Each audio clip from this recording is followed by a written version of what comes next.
আসসালামু আলাইকুম ওয়া রাহমাতুল্লাহি ওয়া বারাকাতুহু নাহমাদুহু ওয়া নুসাল্লি আলা রাসূলিহিল কারীম আম্মা বাদ। সম্মানিত দর্শকবৃন্দ, আজকে আমরা আলোচনা করব নামাজ ভঙ্গের কারণসমূহ নিয়ে। সর্বপ্রথম আমরা জানব কি কি কারণে নামাজ ভেঙে যায়। ১ নাম্বার, ভুলবশত অথবা ইচ্ছাকৃতভাবে নামাজে কথা বললে নামাজ ভেঙে যায়। ২ নাম্বার, নামাজে উহ আহ অথবা উফ ইত্যাদি শব্দ করে কাঁদলে নামাজ ভেঙে যাবে। তবে যদি বেহেশতের কথা, জান্নাতের কথা অথবা দোজকের কথা মনে আসার কারণে কাঁদে, তাহলে নামাজ নষ্ট হবে না। ৩ নাম্বার, বিনা প্রয়োজনে কাশি দিলে বা গলা পরিষ্কারের জন্য খোকরালে নামাজ নষ্ট হয়ে যাবে। হ্যাঁ, কোনো অপারগতার কারণে কাশি দেওয়া বা গলা খোকরানো যাবে, যেমন তেলাওয়াত করতে কষ্ট হলে। ৪ নাম্বার, হাসির জবাবে ইয়ার হামুক আল্লাহ বললে নামাজ নষ্ট হয়ে যাবে। ৫ নাম্বার, নামাজে কোরআন শরীফ দেখে দেখে তেলাওয়াত করলে নামাজ নষ্ট হয়ে যাবে।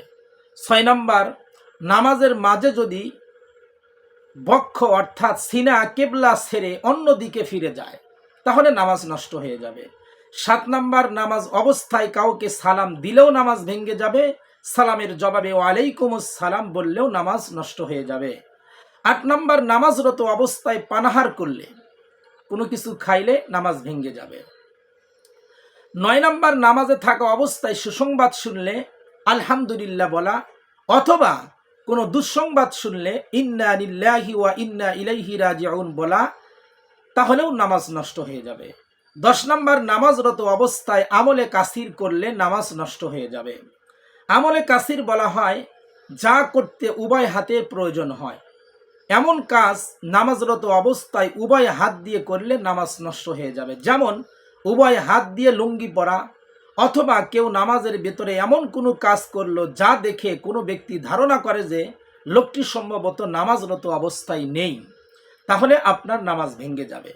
যদিও আমি এখানে সংখ্যা অনুযায়ী 10টা নামাজ ভঙ্গের কারণ উল্লেখ করলাম, কিন্তু এই 10টার ভিতরে আরও বাকি 9টা আলোচনা হয়ে গেছে। সুতরাং নামাজ ভঙ্গের মোট কারণ হলো 19টি, যা এর ভিতরেই আলোচনা হয়ে গেছে।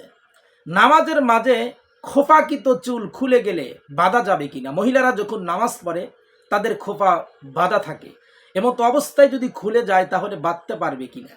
নামাজরত অবস্থায় চুলের খোপা বাঁধলে নামাজ নষ্ট হয়ে যাবে, কেননা এটা আমলে কাসিরের অন্তর্ভুক্ত, আর আমলে কাসিরের কারণে নামাজ নষ্ট হয়ে যাবে। অতএব খোপাকৃত চুল খুলে গেলেও নামাজরত অবস্থায় তা বাঁধা যাবে না। নামাজের মধ্যে কি পরিমাণ আহার করলে নামাজ নষ্ট হবে। বাইরে থেকে একটি তিলও যদি মুখে তুলে খায় তাহলে নামাজ নষ্ট হয়ে যাবে। হ্যাঁ, দাঁতের ফাঁকে যদি কিছু আটকে থাকে আর তা জিহবা দিয়ে বের করে খেয়ে ফেলে এবং তার পরিমাণ বুট অর্থাৎ সুলা থেকে কম হয়, তাহলে নামাজ নষ্ট হবে না, তবে এমন না করাই উচিত। যদি দাঁতের ফাঁকে থেকে কোনো কিছু বের হয় আর তাহলে তা ফেলে দিবে, কিন্তু যদি উক্ত জিনিসটির পরিমাণ বুট পরিমাণ বা তার চেয়ে বড় হয় তাহলে নামাজ নষ্ট হয়ে যাবে। নামাজের পূর্বে মিষ্টি খেয়েছিল, কুলি করা সত্ত্বেও যদি মিষ্টির স্বাদ রয়ে যায় এবং নামাজের মধ্যে তা অনুভব হয়, তাহলে কি নামাজ নষ্ট হবে কিনা। কুলি করার পরও যদি মিষ্টির স্বাদ থেকে যায় তাহলেও নামাজের কোনো ক্ষতি হবে না। এমনকি স্বাদ যদি থুতুর সাথে কণ্ঠপথে ভেতরেও চলে যায় তবুও নামাজ হয়ে যাবে। নামাজের মধ্যে বাচ্চা দুধ পান করলে নামাজের কোনো ক্ষতি হবে কিনা। অর্থাৎ অনেক মহিলারা যাদের বাচ্চা আছে দুধ পান করার মতো, অনেক সময় নামাজের ভিতরে বাচ্চা গিয়ে দুধ পান করেন, এমতো অবস্থায় নামাজের কি হবে। নামাজের মধ্যে বাচ্চা এসে দুধ পান করলে নামাজ নষ্ট হয়ে যাবে, তবে দুধ যদি বের না হয় তাহলে নামাজ নষ্ট হবে না।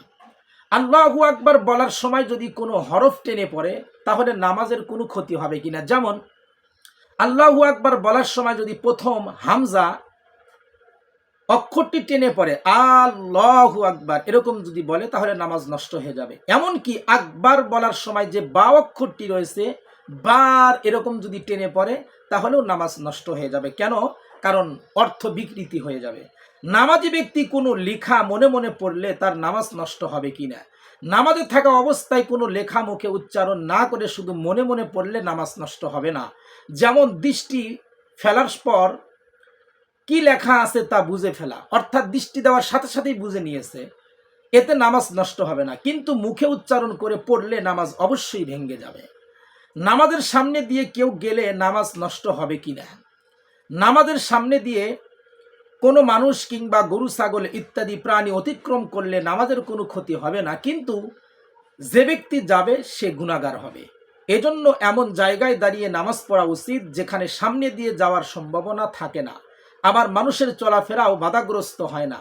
যদি এমন স্থান না থাকে তাহলে সামনে 1 হাত লম্বা 1 আঙ্গুল পরিমাণ মোটা একটি লাঠি গেড়ে তারপর নামাজ পড়বে। এই লাঠি নাক বরাবর না রেখে ডানে বামে একটু সরায়া রাখবে। যদি কাঠি ইত্যাদি না পাওয়া যায় তাহলে এ পরিমাণ উঁচু কোনো জিনিস রেখে দিবে, তাহলে অতিক্রমকারী গুনাহগার হবে না। নামাজে গলা খেকরানি দেওয়ার হুকুম কি? নামাজে গলা খেকর যদি ইচ্ছাকৃত অনিচ্ছাবশত হয় তাহলে আওয়াজ সুন্দর করার জন্য হয়, তাহলে ইমাম, মুক্তাদি ও মুনফারিদ সকলের জন্যই নামাজ জায়েজ আছে, এরকম করা জায়েজ আছে, এতে নামাজ নষ্ট হবে না। কিন্তু যদি প্রয়োজন ব্যতীত ইচ্ছাকৃত গলা খেকারি দেওয়া হয় তাহলে তার নামাজ নষ্ট হয়ে যাবে। নামাজে শরীর চুলকানো যাবে কিনা? প্রয়োজন হলে নামাজের শরীর চুলকানো যাবে, তবে লক্ষ্য রাখতে হবে যেন আমলে কাসির না হয়। যদি চুলকানোর পরিমাণ আমলে কাসিরের পর্যায়ে চলে যায় তাহলে নামাজ নষ্ট হয়ে যাবে।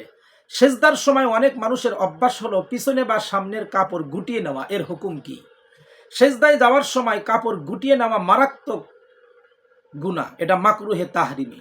এমনইভাবে নামাজের যে কোনো রুকনে কাপড় গুটিয়ে নেওয়া মাকরুহে তাহরিমি। যদি এর পরিমাণ আমলে কাসির পর্যন্ত না পৌঁছে আর যদি আমলে কাসির হয়ে যায় তাহলে তো নামাজ নষ্টই হয়ে যাবে। অবশ্য বিশেষ কোনো প্রয়োজনে কাপড় গুটিয়ে নিলে মাকরু হবে না।